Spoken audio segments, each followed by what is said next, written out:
Fala rapaziada, Lucas da Busca Ponto aqui, mais um vídeo pro YouTube. Eu coloquei no meu Instagram uma caixinha de perguntas sobre desafios, negócios, vida, e a gente selecionou algumas para aprofundar nas respostas. Vamos lá, Lucas? Primeira pergunta: o que te ajuda no dia a dia para manter o psicológico bem em dias ou semanas difíceis? Cara, acho que isso é até um problema às vezes, porque eu não tenho muita rotina fora da Busca Ponto, mas o que me ajuda a manter, em geral, né, a minha cabeça centrada, eu acho que é meu tempo em família. Então, quando eu saio daqui, eu tenho tempo com a minha esposa, eu tenho tempo com a minha família em si, meus pais, enfim, acho que esse é o momento de descompressão que eu tenho, e geralmente ele ocorre no domingo, que é o dia que eu tô mais tranquilo, e aí eu largo um pouco o trabalho, foco no mental para que a semana ela seja equilibrada. E aí, levando em consideração tudo que já aconteceu na minha vida, eu acho que dificilmente alguma coisa me tira muito do prumo. Mas no dia a dia hoje, a alternativa de escape que eu tenho é o tempo em família. Qual o maior desafio em escalar uma empresa? Boa. Cara, eu achava no começo que o principal desafio era vender. Então, quando eu vender, quando eu faturar 300, 400, 500 mil, a minha vida tá resolvida.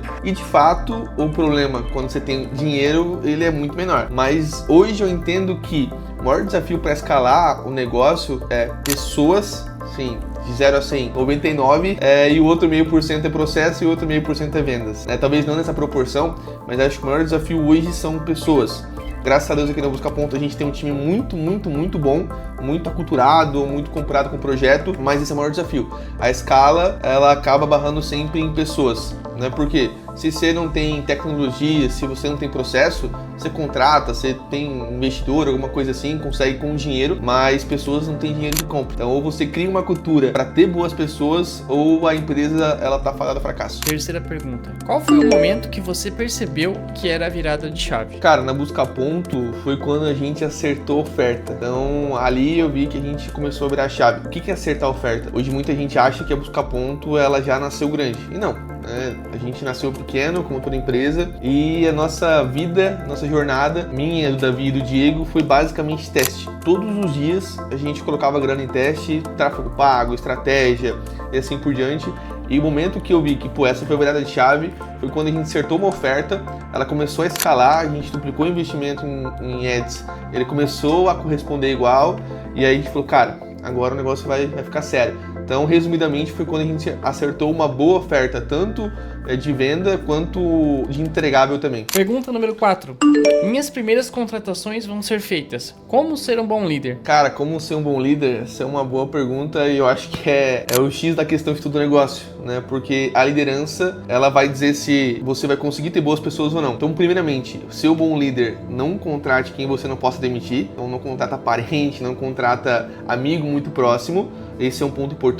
Contrata por comportamento e não por técnica, a não ser que seja uma vaga muito mega específica, né? Mas geralmente técnica você ensina, então contrata por comportamento e, cara, aprende a ser humano. Então sempre se coloque no lugar da outra pessoa. Entenda que no final do dia nem tudo é resultado numeral, né?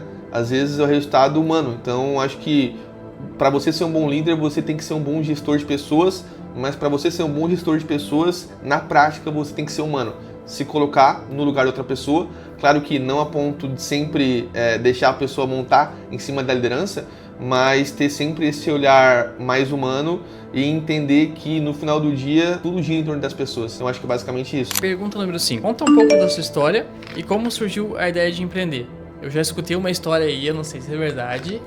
Tempo do Facebook, muito tempo atrás e coisas do tipo. Cara, vamos lá. Quando eu comecei a empreender, eu não vou demorar muito pra contar que a história é longa, tá? Mas basicamente em 2010, 11, eu tinha 15 anos, 16, eu comecei a empreender, entre aspas, nas redes sociais. Então eu vendia curtida pra Facebook, na época o algoritmo no Instagram entregava para todo mundo, então o alcance era muito grande, na época nem tinha tráfego pago, e eu vendia curtida para Facebook, então eu tinha páginas grandes, e aí a pessoa queria ter curtido na página dela, eu vendia lá pacote de 1.000 curtidas, 2.000 curtidas, seguidores, na época não era seguidores, eu acho que era assinantes, uma coisa assim, mas comecei naquela época.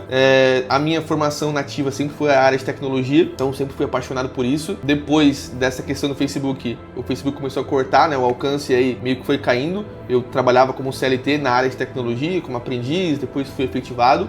Quando eu comecei a querer empreender de verdade mesmo, né, colocar a pele em risco, eu pedi conta e fui abrir uma empresa de informática. Então, basicamente, prestava serviço para outras empresas, suporte, helpdesk. E, cara, lá eu entendi que ser bom não é suficiente, ser bom tecnicamente, né? Você tem que ser um bom vendedor, porque tinha muitas outras empresas que eram piores que eu na parte técnica, mas sabiam vender. E aí, pô, eu não consegui sair do zero ali aos 3, 4 mil, faturava muito pouco. E nessa época eu comecei empreendendo na área de tecnologia, eu comecei a ter que trabalhar fora do horário de empreendedorismo, que era de manhã até o final do dia, para levantar capital, para conseguir bancar a empresa. E aí, cara, comecei a trabalhar de extra em restaurante. Então, como garçom, como lavador de louça, auxiliar de cozinha. E ali eu comecei a ver o mundo dos restaurantes. É uma loucura. Então, saí da área de tech, comecei a visualizar um potencial na área de restaurantes. Comecei a empreender nessa área com frango frito, depois fui para a área de sushi,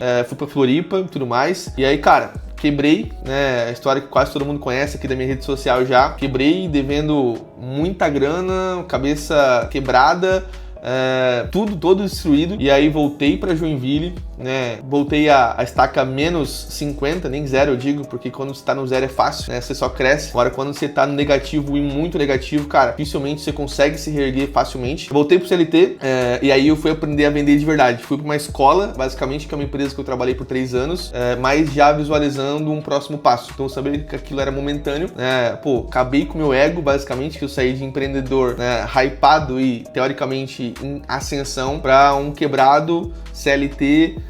E, cara, morando com os pais de volta, foi uma época bem difícil na minha vida, assim, foram quase um pouco mais de 3 anos, onde todo dia eu olhava pra Deus, pra cima e falava, pô, Deus, o que eu fiz de errado, velho? O que eu fiz de errado pra estar aqui nesse momento? Mas, cara, eu não desistia. E aí, nessa empresa eu trabalhei, né, nesse período todo, durante o dia, durante a noite eu fazia a mesma coisa, cara, fazia extra em restaurante, fazia extra em evento de garçom e assim por diante, porque eu sabia que aquilo era momentâneo, eu precisava me reconstruir, pagar as principais dívidas e já pensar no novo negócio. Foi daí que basicamente que surgiu a Buscaponto. Dentro dessa empresa eu comecei a pensar em estratégias para quando eu saísse, o que eu vou fazer, o que eu vou empreender, testei várias coisas. A Buscaponto não foi a primeira coisa que eu testei outras coisas antes, como consultoria comercial, uma série de coisas, mas não rolou. E a Buscaponto foi um MVP que deu certo. Então lá dentro eu visualizei, dentro dessa empresa, né, que eu trabalhava, eu visualizei essa necessidade, testei fora dali, né, não testei lá dentro, deu certo. E aí surgiu, né, a história da Buscaponto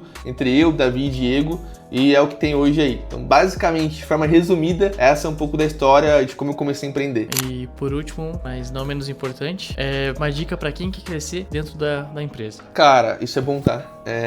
Empreender não é pra todo mundo, empreender tem que ter estômago pra cacete, e eu acho que a melhor forma, cara, de ganhar dinheiro e de aprender é testar com o dinheiro dos outros. Então, empreender é isso, né? Você não tomar risco, ou muito menos risco, com o dinheiro do empreendedor. E aprender, gerir, testar. Então, acho que, cara, para se destacar dentro da empresa, para você empreender, eu acho que o segredo é fazer mais do que tu foi pago para fazer. Então, entender qual que é a dor daquela empresa. Eu sou comercial. Mas, cara, qual que é a dor do processo? Qual que é a dor que o time de tecnologia tem? Eu acho que entender muito isso, claro, sempre olhando a sua área primeiramente, né? Mas entendendo os desafios da empresa e fazendo mais do que foi pago para fazer. Eu acho que isso é o que faz a pessoa crescer como pessoa.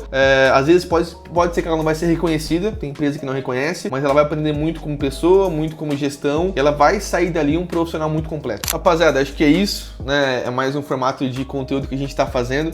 Se vocês gostarem, comentem aqui, né, no YouTube pra gente saber se a gente continua esse formato ou não. E se vocês tiverem mais alguma sugestão, é só mandar lá no Instagram ou manda aqui no YouTube também, fechou? Abraço!